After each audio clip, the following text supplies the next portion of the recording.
So mga kapangit, for today's video mga kapangit, gusto ko lang po kayong gusto ko lang po kung i-update kayo sa kay GR mga kapangit ko. Pumunta ako doon kagabi mga kapangit kasi may nag-abot ng tulong para sa kanya. Pumunta ako kagabi, nag-abot kasi ng tulong yung jowa ni Brian mga kapangit. Humingi kasi ako ng tulong sa kanya. Sabi ko kahit magkano lang B, sabi ko yung kaya mong ibigay kung ano yung bukal sa loob mo. So yun mga pangit, nagbigay siya. Hinatid ko doon kagabi, dalawa kami ni Brian mga pangit. So yun mga pangit, ang update kay Edgar mga pangit, nag-aantay pa sila ng resulta na kung kaya bang tunawin ng gamot yung dugo sa utak niya mga kapangit ko, and bago sila mag-decide na pupunta sila ng puerto mga kapangit. Yun, kausap ko si mama niya, yung pinoproblema nila yung magiging bayarin nila diyan sa hospital sa bayan. And poproblema naman nila ulit yung pagka dinala na si Edgar sa mga kapangit, pag dinala na sa puerto mga kapangit si Edgar, talagang kailangan talaga siyang dalhin sa puerto. Pero si Edgar mga kapangit is nakakausap na po siya. Nakakausap na mga kapangit si Edgar, pero hindi pa gaano kasi as in, 'di ba nga kasi natanggal kasi talaga lahat yung ngipin niya mga kapangit. And ngayong araw na to ngayon bubunutin yung mga ngipin niya mga kapangit. And kagabi, grabe, sobrang naawa ako kay Edgar. And pagdating ko doon, ang sabi ko sa kanya, sabi ko, kilala mo pa ako? Ang sagot niya sa akin, oo, sabi niya sa akin, ikaw si Joe Padam Gago. Mga kapangit, talagang humihingi po talaga ako sa inyo ng tulong na ipag-pray po natin si Edgar na maka-survive siya sa nangyari sa kanya mga kapangit ko. Sana huwag niyo siyang kalimutan ipag-pray sa araw-araw na pag-pray niyo kung Edgar. And maraming salamat mga kapangit ko sa walang sawang sumusuporta kay Edgar. Talagang sobrang ang daming nagmamahal kay Edgar mga kapangit. And nakita ko yung mga comment kay James Loncio and sa mga comment sa akin. Maraming salamat po sa inyo lahat talaga sa walang sawang pagsuporta sa amin, sa Team Burikat and kay Edgar mga kapangit. Pag-pray natin na na sana maging okay na siya, makasurvive sa lahat ng problema na pinagdadaanan niya mga kapangit. And yun, sinasabihan ko sa mga kapangit na kaya mo yan, laban ka. Kasi 'di ba sinasabi mo sa vlog, sabi ko, 'di ba ang sinasabi mo sa vlog po nagbo-vlog ka, lahat ng problema may solusyon, kailangan natin labanan yung problema. Ganun yung sinasabi ko sa kanya mga kapangit kagabi, 'di ba pag nagbo-vlog ka, 'di ba sabi ko ganun yung sinasabi mo. So ngayon sabi ko, ikaw na yung nasa kalagayan ng ganito ka ako sa kanya. Kaya kailangan mong lumaban, kailangan mong kumapit, lagi ka mag-pray kay God, wag mong kakalimutan si God ka ako. Always ka magpi-pray ka ako sa kanya. So yun, mga kapangit, siya parang nagpatakluhan niya konti lang. And then sabi ko sa kanya, kaya mo yan, sabi ko, kung ano man yung nararamdaman mo, sabi ko sa kanya, sabihin mo kay mama mo, sabihin mo sa doktor kung sobrang sakit ng ulo mo, basta lahat ng nararamdaman mo sabihin mo sa kanila para alam nila kung ano yung pwedeng gawin sa iyo kako sa kanya. Siyempre mga kapatid, tinatanong ko siya, sobrang sakit daw talaga ng ulo niya, ang sakit ng katawan niya, sakit ng dibdib niya. Tapos mga kapangit yung dugo kasi dito na lumalabas na sa tainga niya mga kapangit, dito lumalabas sa tainga niya yung dugo mga kapangit. So yung isang mata niya mga kapangit, totally hindi pa talaga siya nakakakita. Hindi pa siya nakakakita mga kapangit, yung isang hindi pa siya nakakakita mga kapangit yung isang mata niya.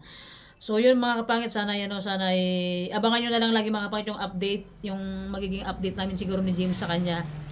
Hindi ko lang alam kung ano tawag diyan, Diyos ko lutang. But mga kapatid, abangan niyo na lang lagi yung update namin sa kanya. And kagabi nandoon din si Japit kay Edgar, na nagbantay si Japit doon kagabi, nandoon siya. So yung mga pangit, kahit off cam na mga pangit, kasi kagabi nagpa-video taga ako kay Japit, pero saglit lang yun mga pangit. Itong vlog ko na to, ipapakita ko ulit dito mga kapatid yung video ko dito sa hulihan. Patapusin yung vlog. So nagpa-video ako kay Japit, saglit lang. So ipapakita ko dito sa vlog ko yung video kagabi. Tapos pina-stop ko na agad kay Japit mga kapangit. Kahit walang camera mga kapangit kagabi, tumagal ako doon kahit nagagalit na yung guard na pinapalabas na ako.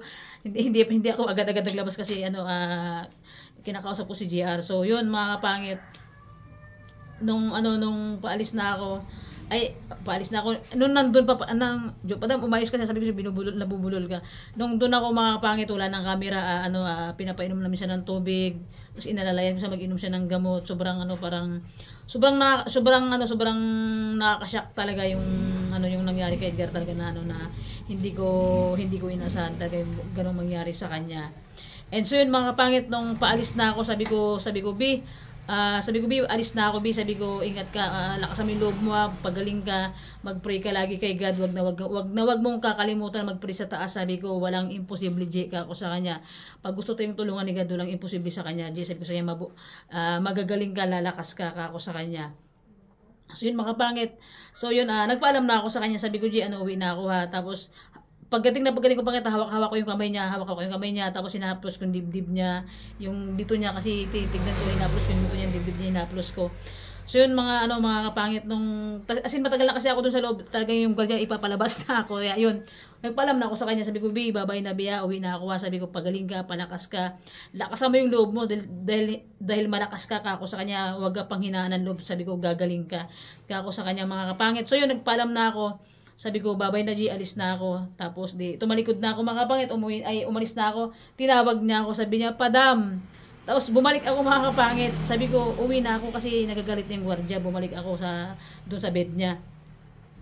Tapos sabi ko sa kanya, alis na ako, babay na. Sabi ko, babalik ako ulit, bukas ka ako. Tapos tinanong ko siya kung anong gusto niyang kainin. Wala daw siyang gustong kainin. Anong gusto mong prutas ka ako? Orange. Sabi ko, sige, babalik ako bukas. Sabi ko, bibilihan kita. At so yun mga pangit sa pag-alis ko na, sabi ko, alis na ako, babay na ako, G. Pangalawang babay ko na sa kanya yun. Alam mo, ang sabi niya mga pangit, babay na Jo. Sabi ko, bumalik ako, putang ina. Sabi ko, wag, ayun na, real talk na mga kapit, nagmura talaga ako, kasi talagang nabigla talaga ako. Yung pagkasabing babay niya, kasi parang iba sa akin, biglang tumayo mga balahibo ko. Sabi ko, wag ka magbabay ng ganon. Sabi ko, wag ganon. Sabi ko sa kanya, wag ka magbabay ka ako sa kanya, lumaban ka. Kasi, iba kasi mga pangit yung words ng babay niya sa akin. Parang, basta iba yung words. Kaya yun, ayun, sabi ko sa kanya, wag kang ganon, G, wag kang magbababay. Sabi ko, babalik ako bukas ka ako sa kanya. Magpalakas ka, magpagaling ka. Siyempre yung mga pangit, hindi natin inaasahan kung ano may mangyayari kay GR. Sabi, hindi natin alam kung ano yung magiging resulta talaga para sa kanya. Basta mga kapangit ko, yun lang yung hinihingi ko sa inyo lahat, na kailangan po natin pag-pray si GR. Kung may mga kunting extra po kayo dyan, pwede nyo pong kontakin si ate niya sa unang vlog ko mga pangit kahapon. Yung number na yon, number ng ate niya, and yung FB account ng ate niya mga pangit. Pwede nyo pong kontakin doon si ate niya. Pwede po kayong magbigay ng tulong kahit magkano lang mga pangit, makadagdag lang sa makadagdag sa gastusin nila. And so mga pangit, gising na si JR at nakakausap na siya. Medyo nakapagsalita siya ng maayos mga pangit. Pero siyempre, 'di ba, hindi tayo pwede maging kampante, kasi mga pangit, yung tama sa kanya is yung utak niya mga pangit. Yung ulo niya kasi is namamaga na talaga. So mga pangit, siguro baka basta't abangan niyo lang mga pangit yung magiging update namin yung update namin sa inyo sa viewers niya, sa lahat ng sumusuporta sa kanya. Maraming salamat po sa pagmamahal niyo kay GR, na nandyan pa rin kayo. Patuloy pa rin kayong naniniwala sa kakayanin niya, sa kalakasan niya. Pag-pray po natin sa yun mga pangit. Yun lang po, in-update ko lang po kayo ngayong umaga na to. And thank you so much po sa inyong lahat, sa lahat ng sumusuporta. Sana hindi kayo magsuporta sa amin dito sa Team Burigat mga kapit. Maraming salamat po sa inyong lahat. So yun mga pangit, babay na po. Ito mga pangit, abangan niyo na lang po yung video na i-upload ko ulit dito sa huli na to itong huli mga pangit. Abangan niyo lang po, i-upload, isasama ko dito sa vlog ko. So yung mga pangit, babay na pangit. Thank you so much po. Thank you for watching. Salamat po sa inyo lahat. Thank you po. Good morning po sa inyo lahat mga pangit ko.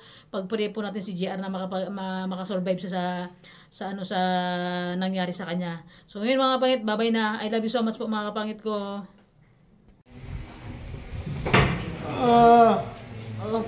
Kailan pa ako, G? Ha? Kailan mo ako? Sakit ang katawan ko. Ano naramdaman mo? Masakit. Sakit katawan mo? Oo. Yung ulo mo hindi masakit? Sakit ulo ko pag maganda ako, man. Kaya mo yan? Maglaban ka? Kaya ko pa. Kaya mo ah? Maglaban ka ah? Labanan mo ah? Magsabi ka kay mama mo pag ano yung mga naramdaman mo ah? Oo, no. Sabi na dahil ako sa ko. Kaya mo? Kaya, wala, masakit ulo mo hindi? Huwag ka magtayo! Huwag ka magtayo! Huwag ka magtayo! Naipit na lang, wait lang. Naipit mo na yung ano, yung oxygen mo, be. Wait lang, yung oxygen. No, ay, G. Huwag ka malikot, be. Huwag ka malikot, kaya mo yan, ah. Maglaban ka, pag nangina ka, maglaban ka lang, ha. Mag-pray ka kaagad para magaling ka kaagad, ha. Oo. Ha? Marami mag-pray sa iyo. Ano, ante?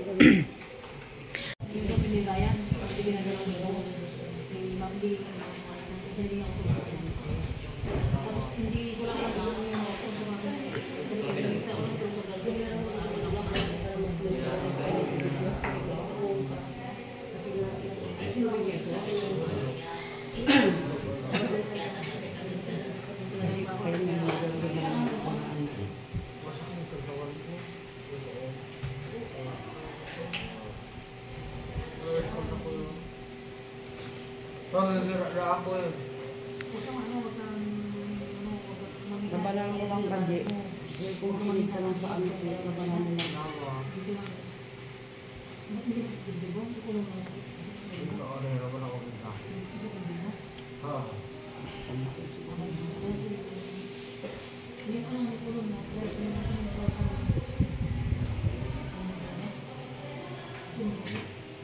Sabihin mo sa pagkapila ng dito, sabihin mo kung ano para na pagkakapila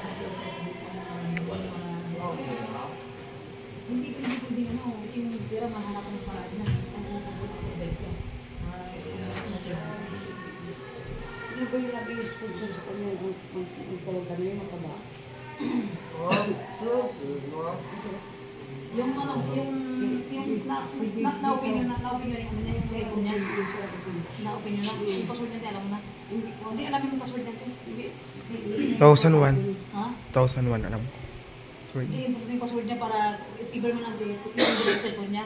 Pwede yung i-vlog sa cellphone niya kasi hindi na-i-edit yung direct na agad i-upload. Kasi sayang yung kita tayo sa vlog mo. Kahit nga pwede na kayo mag-vlog ko yung naramdaman mo. Tapos yung, di ba, kahit wala nang edit yung upload nila, paano ay kumikita yung vlog mo. Pangdagdag sa ano. Pangdagdag sa viral. Yeah. Uy, parakas ka. Parakas ka. Marami siya na. Alam mo ba, gabi nag-muli yung bigay sa'yo. Usap-usap yung lahat. Ito ko, kasi siguro nakakala yun. Sabi na sila kung ako, dandanan. Sige, sige dito.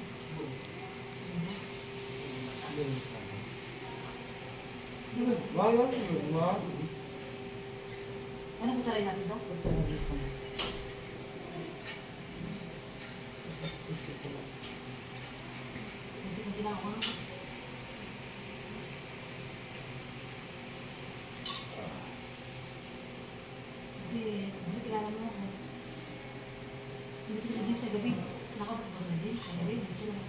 Kanina niya nakakausap niya. Nakapagpasap ko lang kung ganito lang bigyan ng maraming gusto sa bukas ng Ako si Juan, nagpunta rin dito si Juan, si ano yung pwede kayo yung babae ng kapatid. Si Dio, si Carmen, Tomboy. Hindi yung babae, lumayo sa ano mo. Oo, nagpunta sa ano mo. Si Dili nagbigay sa ano. Oo, Dili nagbigay ano, one-one. Hindi ba siya mo nagdalag ka namin? Ano ba siya nangyayon ng ipa? Oo, ako mga. Dalawang pagkakas sa mga.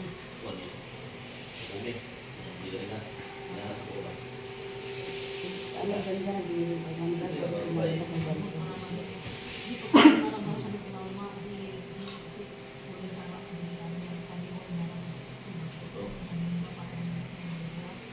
kaya ate na kayo, si ate naman lang ang kami nagbabantay. Nagtutokay ate, sarap kumain natin. Kasi tinatanong ko ng alis ko eh. Sabi ko, magdadala ako ng pagkain. Sakto naman. Ngayon na nabibigyan ako ng pagkain sa labas. Nagdalaman ko nga nung uwi ako ng ibo. Bago nagdiwan ko silang kami. Hindi na nang hindi ako lang. Oo na, pumasok na ako eh. Ang gano'n yung bandas. Hindi ko na pinapakain. Makita yung tinatago ko dyan sa sabi ko sa'yo. Hindi ka na mga ano. Yes. Ang mga bapak ko. Kunin po. Hindi ko hindi naman. Lakas na, di ba? Kaya mo, di ba? Kaya mo, di ba? Kaya mo? Yan, ganyan. Hindi ko na kayo pag alam mo, di ba? Ano, talaga daw. Ano na kami ka na?